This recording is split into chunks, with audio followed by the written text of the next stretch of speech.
Good morning. Hello. What's up, everybody? Type in the comments where you're checking in from. I am in Missouri.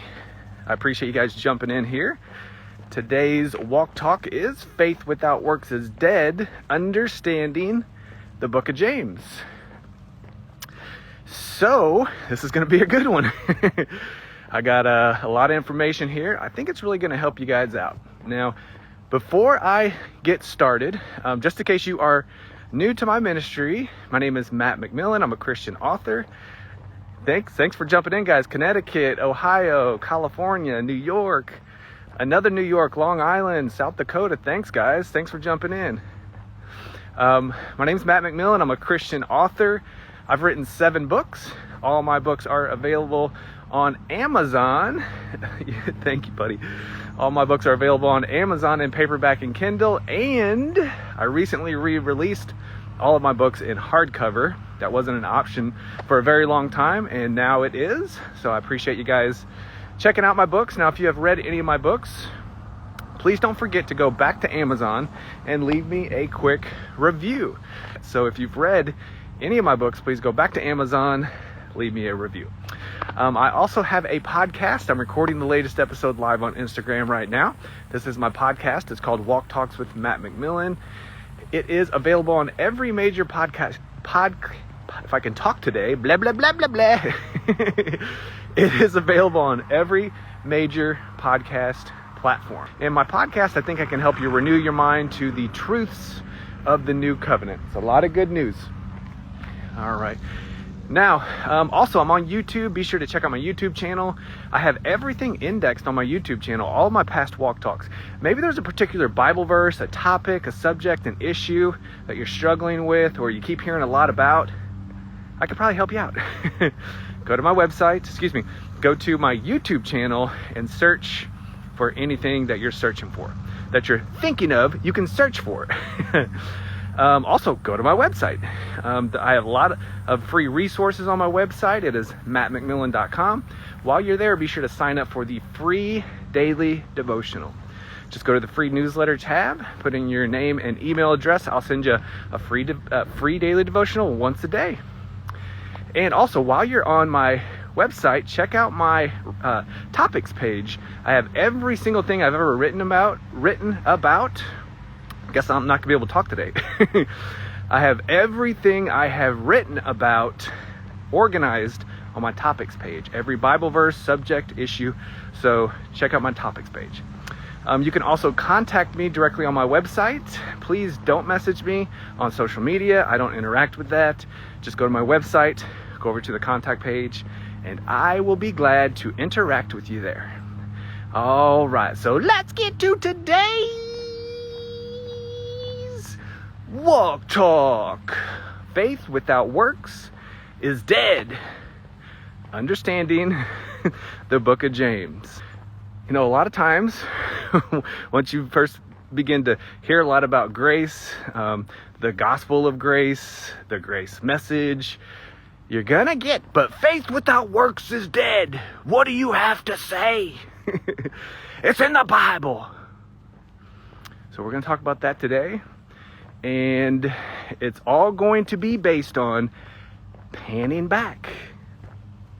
When we step back and we see the whole forest, not just this tree trunk in front of your face. You got James chapter 2 right here. Faith without works is dead. What do you have to say about that, McMillen? I say let's step back, get your nose and mouth off of the tree. Step back. Let's read the book of James from a bird's eye view. Let's understand who it was addressed to, what he was believing, and how we can say that. Okay, so here, when we talk about the book of James, this letter here it's used a lot when you don't understand grace. It's used a lot when you don't like grace. It's used a lot when you want to mix in some stuff with grace. Okay? So, especially James chapter 2, but there's only 5 chapters to James. It's a very short book, very short letter. And I recommend when you get done listening to this walk talk, go read the entire book of James or listen to it. Okay, I enjoy listening.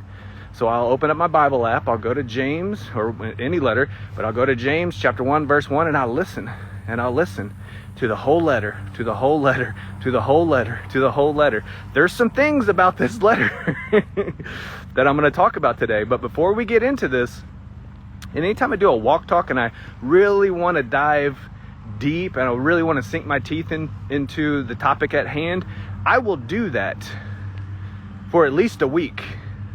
Okay, and we're going to go over some major bullet points in the book of James today, which is going to make sense. Okay, but before we do that, let's step back and let's understand something about this letter. So the book of James, there are 2. Now get this. This is it right here. If you're struggling with the book of James, but a little sidebar here. I actually know somebody who has panic attacks or used to have panic attacks when they read James. Friend of mine. Literal panic attacks, cannot read the book of James. Because they were so intertwined in that system at the box church, and they taught James in a way which was taught in error. And that's what we're going to discuss today. So let's just get to it. 2 primary things you have to keep in mind when you read the book of James. Okay. Number 1, this is addressed to the 12 tribes. I'm going to explain what that is, who that is. It's going to make sense. And then number 2, James did not fully understand the new covenant, and he was teaching covenant mixture theology. Okay, just stay with me. You're going to say, how can you say that? It's in the Bible. Oh, I knew it. My Bible said. Give me a second, okay?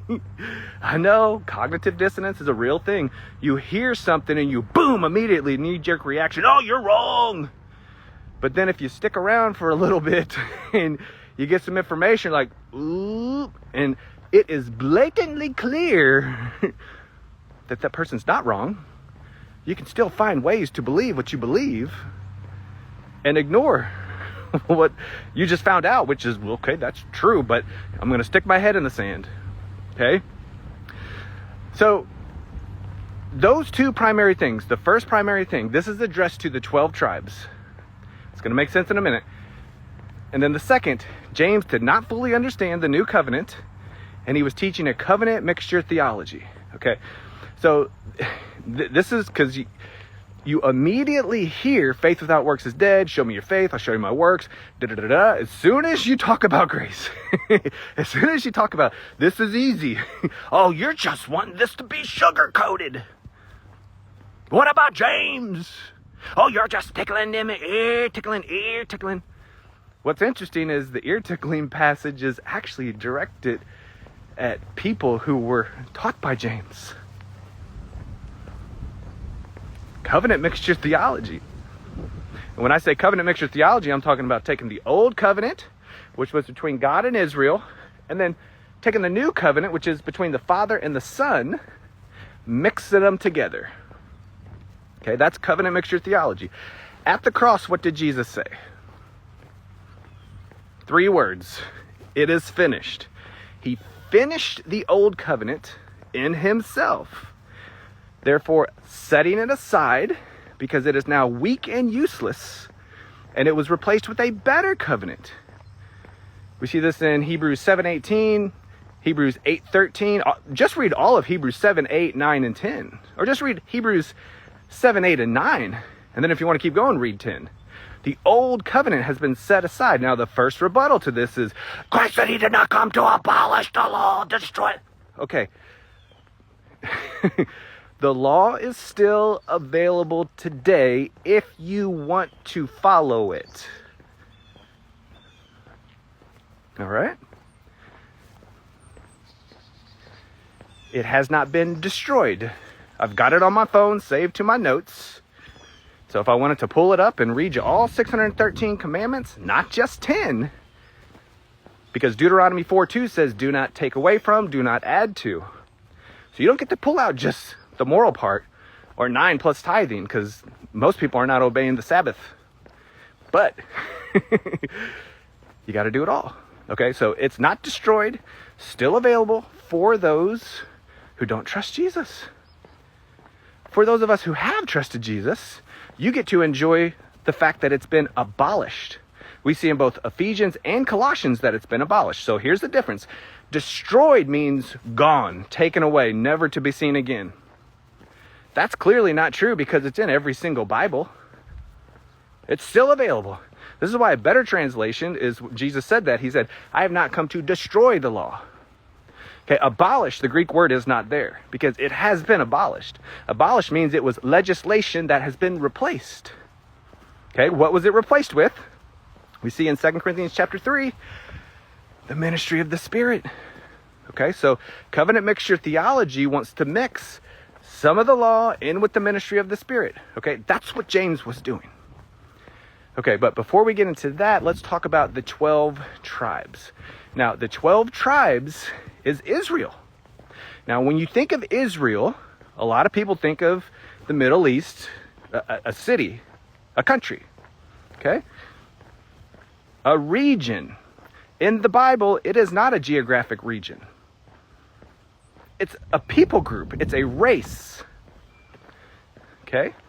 There was no state of Israel until 1948. So when you look at the Bible and you see the word Israel, it's talking about a Jewish race, the Jews, the Hebrews. Okay, so you got the 12 tribes of Israel. Why were there 12 tribes? So if you go back to Egypt, they were in slavery. Moses set them free. They went through the Red Sea floor, out into the wilderness. When they were out in the wilderness, Moses established a system of order. He divided them up into 12 different tribes. So you got the 12 tribes of Israel. Now, these 12 tribes of Israel, when they were in the wilderness and the law was presented to them through Moses, they said, we will do everything.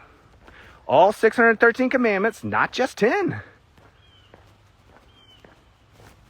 Okay, got to build this up to get to this point, all right? So it was a covenant between God and Israel, the 12 tribes.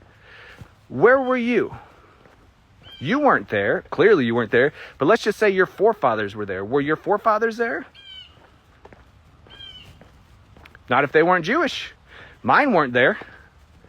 My forefathers are Irish, Scottish, American Indians, Germans. They were not there. Therefore, we are Gentiles, according to the Jews. A Gentile, when you see the word Gentile in the Bible, that means non-Jew. Okay. Now, this is why Jesus said he came for the lost sheep of Israel. Who were the lost sheep of Israel? The Jewish people who were only looking to the law for righteousness with God, but not believing God. Because it was a trade-off system back then. If you do this, I will bless you with great health and wealth. Deuteronomy chapter 8. I set before you life and death. Choose life. Okay. So when James wrote his letter, he addressed it to the 12 tribes. That is the Jews. So it is not addressed to you if you're not Jewish. Now I'm going to get to if you are Jewish and it's addressed to you here in just a moment. So we're going to come back to that. All right. So this would be the same as me walking up to this mailbox right here. Let's say this is my mailbox. I take my mail out. I go inside and I start sifting through all of my bills, bill, and I get to this one big bill, and I open it up. It's a huge medical bill. And I'm like, well, I didn't go to the emergency room. I didn't go to the hospital. Where did this medical bill come from? But I look up at the top and I see it's addressed to my neighbor. It's not my mail. I would take that letter, I would take that bill, and I'd go to my neighbor and say, man, that sucks. Here you go. I wouldn't worry about it. Right? So if it's addressed to the 12 tribes, the content of it, you don't have to worry about it. So we're going to get to that here shortly, okay? Now stay with me, because his letter is also Jesus plus the law. We're going to talk about that, all right?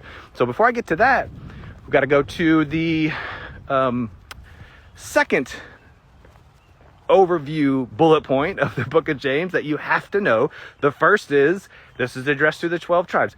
The second is, James did not fully understand the new covenant, which is the covenant that Christ brought in at the cross. And he's teaching a covenant mixture theology. Now, how can I say such a thing? We've got it wrong for 2,000 years, McMillen, and you're just coming up with new revelations. No, I'm not. I'm not. I'm not trying to be smarter than anybody. I'm just trying to unearth the grace of God in even greater ways. Now, here's how I know that James did not understand basically the gospel. Now, quick sidebar here. Just because you don't understand every single nuance doesn't mean you're not saved. So I'm not saying James is not saved. There are countless Christians right now who are attempting to follow parts of the law, but they're saved. They're going to have to deal with what goes on in their minds and their relationships, but they're not going to have to worry about what goes on with their relationship with God in regard to their salvation. Okay, so we're not saying James is not saved. We're not saying James is a bad guy. Okay, we're saying James is struggling with some stuff here. Now, here's how I can say this. Now, get this, okay? Before you make your YouTube video of me, you have to step back and you have to understand, when was James written? It was one of the first epistles written. Now, what's an epistle? An epistle is a letter written by an apostle. What's an apostle? An apostle is somebody who was literally trained by Jesus. Literally. You know, we see in Ephesians chapter 4, God gave us apostles. Many people go to that chapter like, I'm an apostle. Well, you're not an apostle, because all the apostles are dead. You have something better. You're a member of the body of Christ. Apostles are great. But an apostle, this is a requirement for you to have a letter in the canon of the scriptures. You had to be literally taught by Jesus. So if you want to say you're an apostle today, well, why does it say apostle in the Bible? Because it was written in the first century, buddy. Oh, you just saying there's not... No, there's still gifts. There's still many things that you can express. But as far as being an apostle, you don't even have that ability, because you are not literally trained by Jesus. So an epistle is written by apostles. All right. James clearly knew Jesus. And we're going to talk about who James is towards a little bit further on in this walk talk when I get back down towards the end of it. But James is the first epistle written. Okay. Stay with me. James, first epistle written. If it wasn't the first epistle written, possibly 1 Thessalonians, the first letter to the Christians in Thessalonica. Today it's called Thessaloniki. Okay, so it's either James or 1 Thessalonians. Those are one of the first two letters written. Okay, the church was established. Jesus ascended. They started writing. James wrote the first letter, if not one of the first. Now, here's where it matters. James was written before Acts chapter 15. Okay. What happened in Acts chapter 15? The Council of Jerusalem happened. Oh, yes. The Council of Jerusalem. Now, you don't have to worry about anything like that. It's nothing fancy. Council just means meeting. Of Jerusalem means they met in Jerusalem. Okay? It's not a bunch of, oh, yes, these were the two. Oh, my gosh. These are regular people just like me and you. Love them. But they don't have any special foo-foo dust on them. All right. So they met in... So it looks like I'm going to have connection issues here again today. My past few walk talks, I've had cellular connection problems. It drops and then it buffers and then I have to repeat myself. And then when I upload it, it's chopped up. So I apologize. I don't know what's going on with the cell towers, but if my message was just chopped off there, let me back up a little bit, because when I upload these, I can see that they cut off a little bit before it dropped and then a little bit after. So let's back up just a moment. Okay. So the Gentiles were the subject of Acts chapter 15. Can the Gentiles believe the gospel?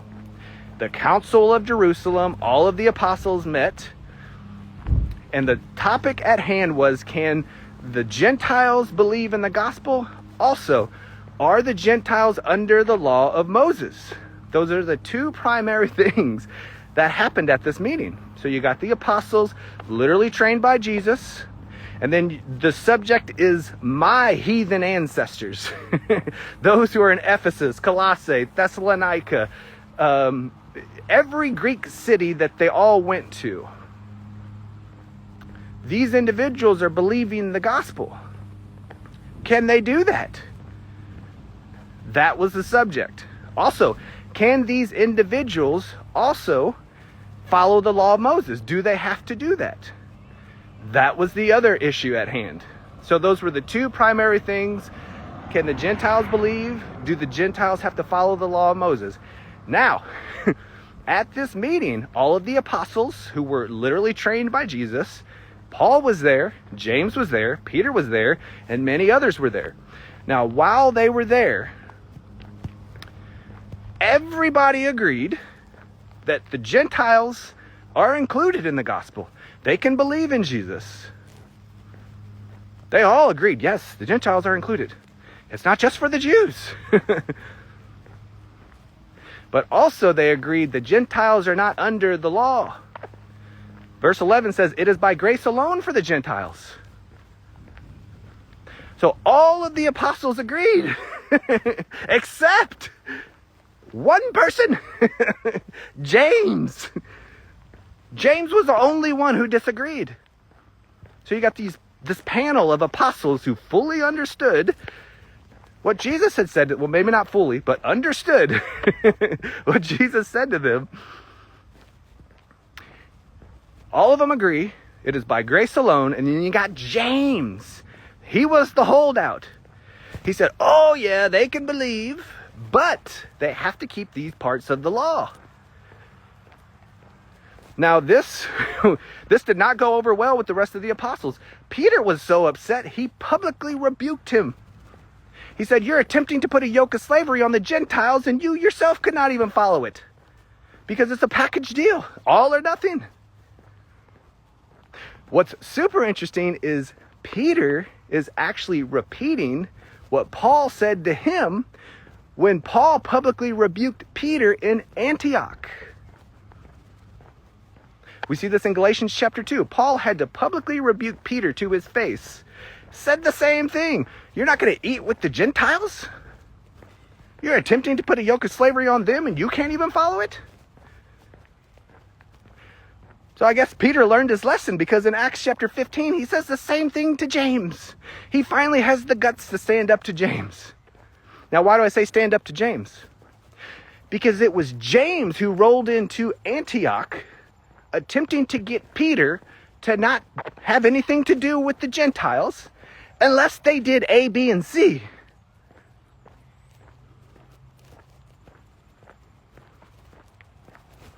In Galatians, we see that it is the James gang. James is listed as a member of the party of the circumcision. So here you have all these apostles agreeing that it is grace alone. We do not have to follow the law. The Gentiles were not under the law. It was written before Acts 15. So, when you understand these two things, that it's addressed to the 12 tribes, that it was written before Acts chapter 15, so he did not fully understand the new covenant, and he is teaching covenant mixture theology, we got to address a couple things here. Okay? First of all, do we tear it out of the Bible? No. Leave it. Leave it there. But let's say you're Jewish. Okay, yes, this is written to the 12 tribes. It is addressed to the Jews. My people group were there. I can follow it. All right, well, if you want to do that, you have to be perfect like God in your following of the law. Jesus gives the standard in Matthew 5:48.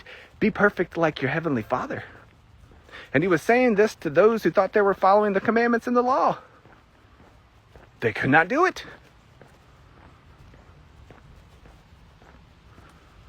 You know, James says something in chapter 2. He says, if you break one commandment, you've broken them all. Therefore, struggling with double talk. Paul repeats him in Galatians chapter 3, verse 10. You're cursed if you don't do everything in the book of the law. All who rely on the law are under a curse. So if you're Jewish and you want to follow it, if you're Gentile, you don't get to, but let's say you're Jewish, you want to follow it, you want Jesus plus the law, you would be practicing lawlessness. Oh, no, that's not lawlessness, McMillen. The lawless one, he will be telling people to do bad stuff. No, that's not true at all. Anytime somebody is addressed as a lawless one in Scripture, it is describing somebody who is attempting to follow the law for righteousness rather than believe God. Look at Matthew chapter 7. Did we not, Lord? Did we not? Didn't I do this for you, God, by following your commandments? I never knew you. Depart from me, workers of lawlessness. The lawless one described in 2 Thessalonians, it is describing somebody who is attempting to put people under the law. Paul told Timothy in 1 Timothy 1:7, they want to be teachers of the law and they don't know what they're talking about. He's describing those who are teaching the law with Jesus at the synagogue in Ephesus. And then he continues, the law is good. Okay, so I'm not antinomian. Paul's not antinomian. We are not saying the law is bad. The law is good. It's perfect. It's right. But it's for the Jews. It's for the unbelieving Jews in order to get them to repent toward trusting Yahweh instead. Now, on this side of the cross, it's trusting Jesus.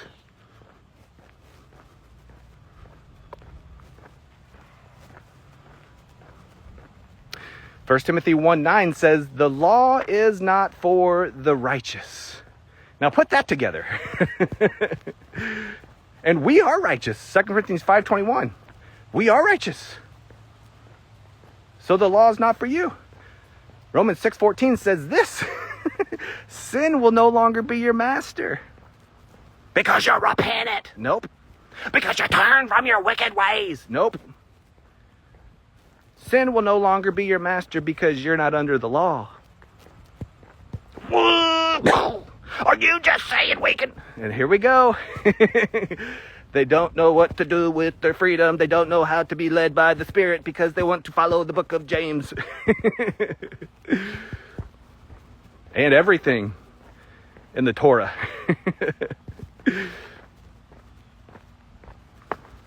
Leave James, but understand that this is addressed to the 12 tribes. If you want to be a Jewish person following it, you still are walking in unrighteousness if you're walking according to the commandments in the law. Oh, Jesus said, if you love me, you'll follow my commandments. Yes. Yes. His commandments, not Moses's. Moses has 613. Jesus has 2. Why do you think they wanted to kill him? You don't have commandments, Jesus. His commands are not burdensome, according to what John wrote in 1 John. What are his commandments? Oh, it's love your neighbor as yourself. Nope, that's the greatest commandment in the law. And none of them could do that. That's exactly why Jesus said what he said. Remember, the law is meant to get you to say, ooh, that's too hard. This is only impossible, or this is impossible. This is only possible with God. Jesus' commandments are believe and love. Oh, yes, you just said it right there. You got to believe. If you don't believe hard enough, McMillen, if you don't love... No, that's not how you do it. That's not how you do it. You rest. As you rest, the belief happens. As you rest, the love happens. You relax. Okay? This is why Jesus said, or this is why John said about Jesus' commandments, but his commandments are not burdensome. Moses' commandments are burdensome. Oh, those aren't Moses' commandments, they're God's commandments. Yes, I know that too. I get it. Get it? Still burdensome. 2 Corinthians calls it a ministry of death and condemnation. Oh, not the 10 Commandments. Well, he specifically mentions stuff that's written on the tablets of stone. Are you just saying we could just do all this bad stuff? I know it's coming. The reality is you don't want to do the bad stuff. But what if I do? You're forgiven? Oh! But what if I do it again? Still forgiven. Here's the thing. You don't want to do the bad stuff. So that's what the box church won't teach you. You don't want to do it. Try it. It's not for you, clearly. And why is that? Because God has written himself on your heart and mind. You could do the bad stuff every second of the day until you die. You're still forgiven. You're still righteous. But you will be so unfulfilled. It's not for you. Be in denial all you want. You know. So this is not licentiousness. Licentiousness is, oh, you got all this grace, you should go do bad stuff. No, that's what the whole book of Jude is about. You don't do the bad stuff because you're new. You don't want to do the bad stuff because you're forgiven. You don't want to do the bad stuff because you will never feel more like yourself than when you are doing the good stuff at a state of rest. All right? So that's the 12 tribes. That's the first overview bullet point. Let's talk about this second thing, because this is going to be an elephant in the room. Those were the 2 points. You got the 12 tribes, and then you got James didn't fully understand the new covenant, teaching covenant mixture theology. But let's talk about a couple elephants in the room here. If you're Jewish, first of all, you gotta be Jewish. You're not a 12 tribe member. But let's say you're Jewish. I always want to come back to that, because if you want to give it your best shot, you could, but you first have to be from one of the 12 tribes. Okay? Now, if you want to read this letter, you're going to want to read it the same way you read everything in the Old Testament. You want to read it in the same way you read everything Jesus was teaching in the Gospels. For example, and what we're doing is we're reading it based on the Old Covenant still being in place. Christ not going to the cross yet. So as we read this, we want to read it fearlessly from the outside. If you take a step back and you read this with absolute confidence from the outside, as in, this is not addressed to me, this is James struggling with covenant mixture theology, you will not be afraid.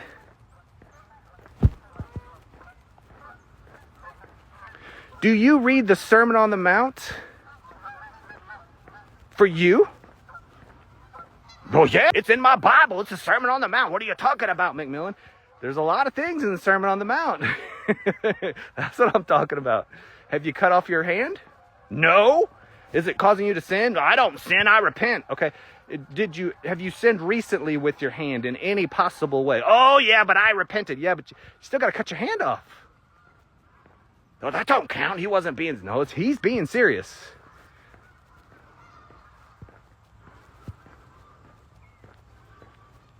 Have you plucked out your eye? I'm not plucking out my eye. He's not being serious. This doesn't. What are you just? Then we got to get angry. Look, that's the only other way, because if your eye causes you to sin, you have to pluck it out. If you're taking the words of Jesus literally and not watering them down. These geese are loud today. So when you read the Sermon on the Mount, you take a step back and first of all, you realize Jesus is addressing the Hebrew people. Read Matthew 5, 6, and 7 together.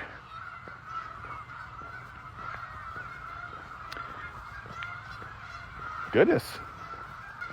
What's going on? Must be something in the pond. Hopefully it's not driving you guys crazy. I don't know if you guys can hear that with them being so far away, but it's pretty loud where I'm standing or walking here. So back to the matter at hand. The Sermon on the Mount was addressed to the Jews who were looking to the law for righteousness. It is Jesus attempting to get them to understand you need a different way. He gets to the way in Matthew chapter 7, which is the firm foundation of himself. So when you read the book of James, you read it the same way. Because he's teaching parts of the law. We're going to get to an overview of James here in just a few minutes, but the Sermon on the Mount is a law-based teaching for the Hebrew people to get them to say, Uncle, I need to trust Jesus instead.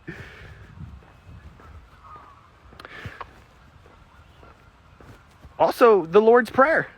How do you read the Lord's Prayer? When you read the Lord's Prayer, this is so ingrained because of man-made tradition and people saying this prayer before every athletic event that people think that the Lord's Prayer is a sweet little Christian prayer. It's not. If you read Matthew chapter 6 and you don't water it down, it's a death sentence. Forgive me how I forgive others. Phew. Good luck. We don't forgive like that. On this side of the cross, Colossians 3:13 and Ephesians 4:32 says, forgive as Christ forgave you. If you don't forgive, God won't forgive. They won't say that part. What's interesting is they never forgave other people to get forgiveness. They would have been like, psh, we don't have to forgive people to get forgiveness. We go to the temple. We take our animal, the Day of Atonement. We get our forgiveness on the altar. This is why he said, leave your sacrifice at the altar and go get right with your brother. Your brother actually has to get right with you. Do you see it? It's an impossible standard to make the self-righteous person fall to their knees and say, I need Jesus instead. So when you read James, read it in the same way.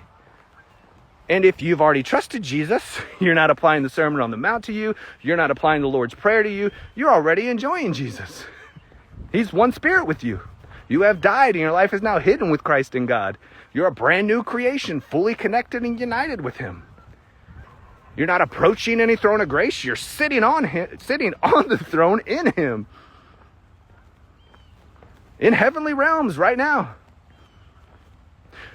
So we don't apply passages which are trying to get unbelievers to repent towards trusting Jesus to ourselves. And many people are like, no, the Lord's Prayer, it's sacred. Oh my gosh, is it? Because Daddy taught you that? Because it's been told to you that it's sacred, it's sacred. That's nothing sacred. It's Jesus saying, you guys need to believe in me.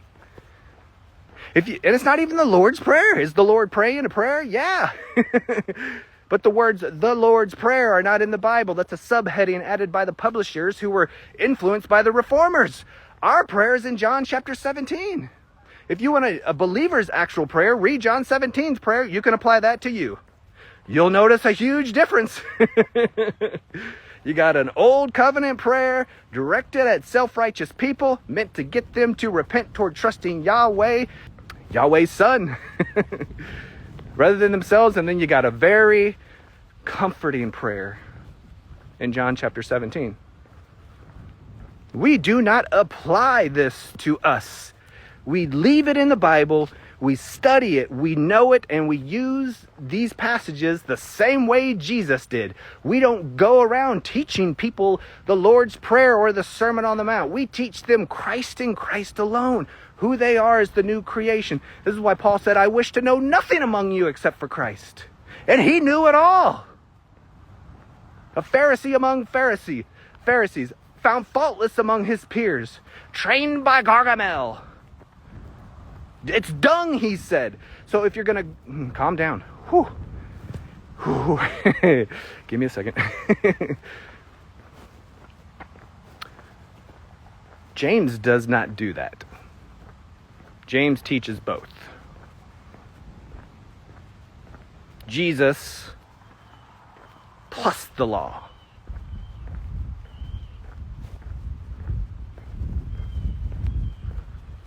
Okay. All right. So just a little brief overview of James. And I said this in the beginning of the Walk Talk. When you get done listening to this, watching this, go read James. Read it 5 or 6 times.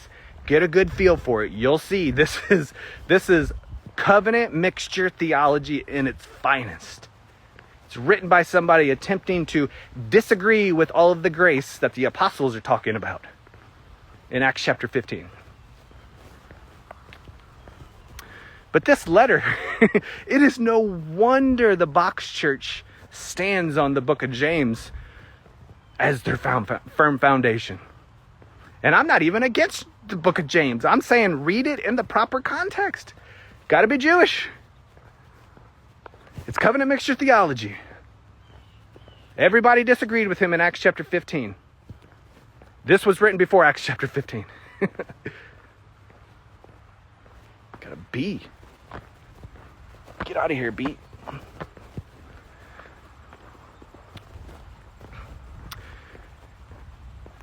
When you read the book of James, you get a good feel for legalism. Double talk in its finest. Talking out of one side of your mouth and then the other side of your mouth. You see hierarchies. Oh, many should not teach because we know we will be judged with greater strictness. Compares your works to a demon. As if a demon has good works. Think about that. Oh, faith without works is dead. Even the demons believe. Yeah. If you want to compare how much works you're doing to a creature, to a spirit that is damned to hell. You know, demons do not have the opportunity to believe for salvation. They're already damned to hell. You do. Demons aren't going to have any good works. Or any works.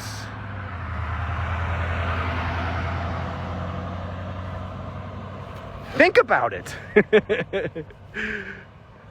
You're going to compare your works to a demon. And then say, I got more works to a demon. Okay, so now you got more works to it than a demon. Good job, buddy. That would be just one good work, because demons don't have any works. He says, you have evil desires. You do not have evil desires. You have the desires of your Creator written on your heart and mind.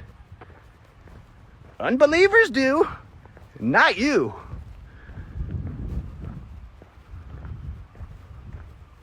Peter said, you have God's divine nature. Nature means natural. It is natural for me to love, have joy, peace, patience, kindness, goodness, faithfulness, gentleness, self-control, keep no records of wrongs. Don't delight in the evil because it's not us. He attacks people who have money. Now, the prosperity gospel, they won't do that. But there are many churches. If somebody has money, they're bad. There's so many things in the book of James that oppose who you are as the new creation. There is not one jot or tittle about you as the new creation. There is nothing in there about your complete reconciliation with God. There is nothing about you setting aside the law because it is weak and useless if you're Jewish. If you're Gentile, you never even had it. But trusting Jesus instead. Nothing. It's just you got Jesus just a couple times. And then grace is only used for the big bad stuff. What's that sound like? Oh, that church, they teach a lot of grace, don't they? What do you mean? Grace is the gospel. Grace is oxygen. Teach a lot of grace. Jesus is grace. Grace and truth came through Jesus. It is good for your heart to be strengthened by grace. Everything. Paul said, I wish to do nothing except finish this gospel of grace. Testifying for it. Saying, this is the deal.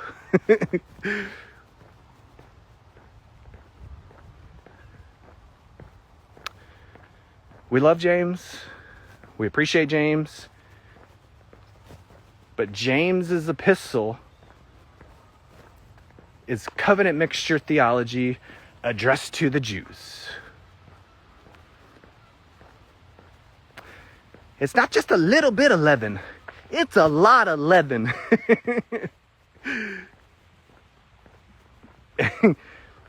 Oh, it's in the canon of Scripture. We got to preach from it.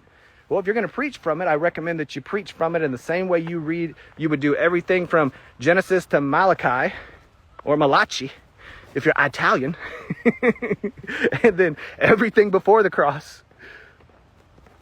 Because he's ignoring the cross in its fullest. So who is James? James is the half-brother of Jesus. I believe he used that as his card for saying, I'm right, you're wrong. You know, I've got 3 brothers. One of my brothers is a very famous local barber, Luke McMillen. You know, if I said something about Luke, somebody would probably take that to heart, as Matt probably knows what he's talking about because that's his brother. Same for him with me. So imagine James coming in behind Paul saying, nope, Paul's wrong. Jesus is my brother. You have to do this. You cannot do that. The reality is, James did not even believe in Jesus in the Gospels. James did not believe in Jesus until after the resurrection. He didn't support Jesus. He was jealous of his brother.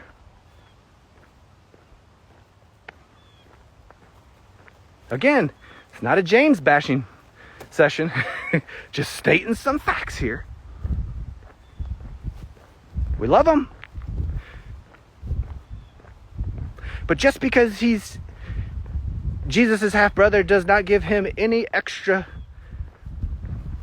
prestige. Personally, I believe that James is the thorn in Paul's side. If you read before this in 2 Corinthians, he lists the air quote super apostles. And he even sarcastically says super apostles. So Paul had gone into Corinth, established the gospel, and then the Judaizers, a Judaizer was somebody who said it's Jesus plus the law, came in behind him and were saying you still got to do parts of the law. Who was doing that in Acts chapter 15? James. Who was following Paul around? James. Look at Antioch. When he wrote to the Galatians, he said, in Antioch, James and the party of the circumcision came in and influenced Peter to not eat with the Gentiles.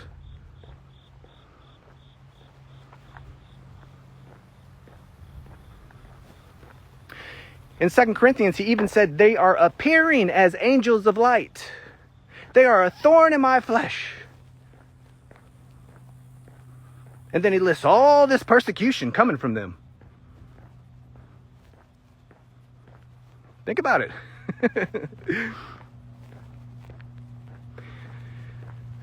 And personally, I believe that James is the lawless one. Paul's referring to in 2 Thessalonians. That's a whole walk talk. I know you probably have some huge questions about that. If you want to know more about the lawless one, go to my YouTube channel, search Lawless One. You can also search Antichrist. I go over both of them. But we love James. We appreciate James, but we have to understand the true context by taking a step back, understanding who it's addressed to, when it was written, what James was struggling with, and we also have to look to the other epistles. You know, many people believe that Ephesians, Romans, Galatians were all written by Paul to rebut James's letter. Because you know Paul read James's letter. You know he read this. Faith without works is dead. You know Paul read that and he immediately was like, ugh. Because he says the exact same thing and then corrects everything about works in 3 of his letters specifically. He was basically stitching James. You know, this is the year 2024. You got TikTok where you can watch somebody's TikTok. You're like, I disagree with that. I'm going to stitch them. So then you will start your own TikTok. You'll have them speak and then you get to correct them or say whatever you want to say about them. Or you could put them on your green screen. Certain ministries, that's all they do. No love, just I'm correcting this person. I'm correcting this person. I'm correcting this person. Super intelligent. No love, just stitching people and green screening them all day long in order to stir up the algorithms. Hey, just stop it, McMillen. Oh, but I love them too. But we don't want to just have our ministries just correcting people all day, especially correcting them by name or even being sarcastic about them after using their name. Come on. But I believe that Paul is specifically mentioning everything that James said in his letters when he wrote those 3 letters. He was there in Jerusalem at the Council of Jerusalem in Acts chapter 15. He knew what James believed. You know, he read James's letter too. You know that he did. Because this was circulating among the early church. You know, many people, when you first hear this, you're like, are you just saying we don't have to do anything? That's where the religious mindset goes. Your faith without works is dead. What do you mean? You're just wanting to be one of them lazy Christians. And then you get the accusations. And the reason why they're like that is because they feel very insecure about what they are doing with their works. If they were secure with what they were doing in their own works, they would not attack you about your works or go to James chapter 2. So let's be clear. Let me just blatantly say this. Works are good if they are done in faith. If they're not done in faith, it's sin. It's actually dead works, the Bible calls it. Now, at the time, the dead works would have been works done at the temple. Animal blood sacrifices. They believed that doing those works was pleasing God. Nope, not anymore. And they weren't even pleasing God to begin with. That was just the system he had set up until the cross. So those are dead works. So if you're doing anything, thinking that God now owes you, Romans 4:4 says, you're owed that way. You would be owed. As in, God would be in debt to you. Or if you think that you're doing some type of works to maintain righteousness. The righteous have always lived by faith. See this in Genesis, Habakkuk. Paul reiterates this in Romans, Galatians, Ephesians. So you do good works because you have been created as God's masterpiece. That's why. It's not about showing your faith. It's about saying, I have the God of the universe in me. I have been recreated to express him. God is not here physically anymore. So he expresses himself through your actions and attitudes, through your hands, feet, mouth, fingertips. How do you know if you're doing the works of God?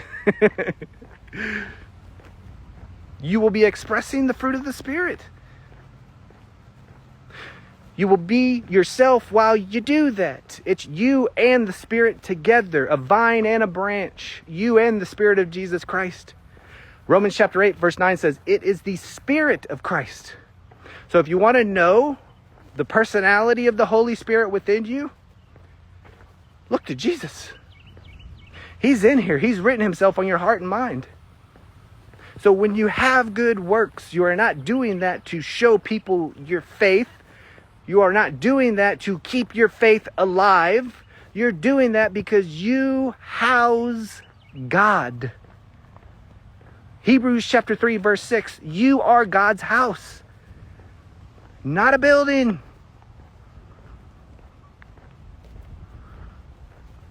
All of the house of God passages in the Old Testament is describing the temple. The temple's gone. You are now the house of God. You have been recreated in Jesus Christ for good works. It's good. So now that we understand the book of James, what's the truth about faith without works is dead. Paul corrects faith without works is dead when he says, it is by grace you have been saved through faith, not of yourself. So you can't brag. I could literally picture him thinking about James while he wrote that. It is by grace you have been saved through faith, not of yourself. So you cannot brag, James.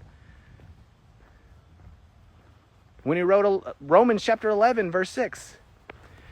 If it's based on works, it cannot be based on grace, or else grace will no longer be grace. Or if it's based on grace, it cannot be works.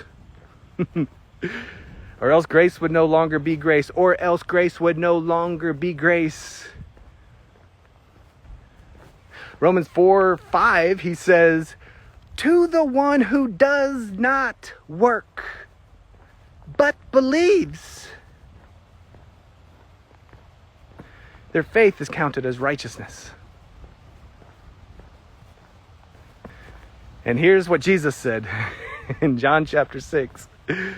The work of God is to believe in the one whom he has sent. Show us the work so we can do them, Jesus. Well, the work is to believe me. What? This does not compute.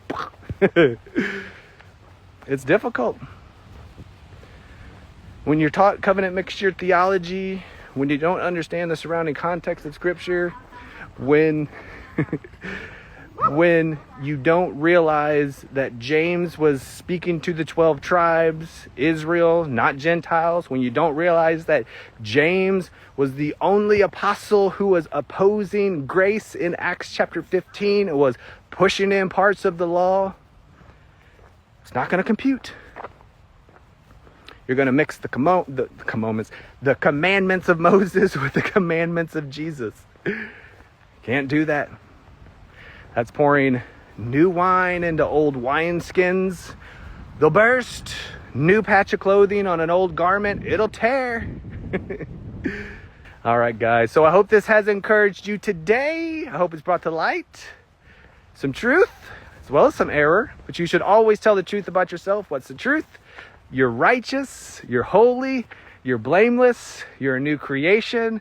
You're a child of God. There's nothing wrong with you, and you are awesome. So always tell the truth about yourself. Always be yourself. Love y'all. Bye.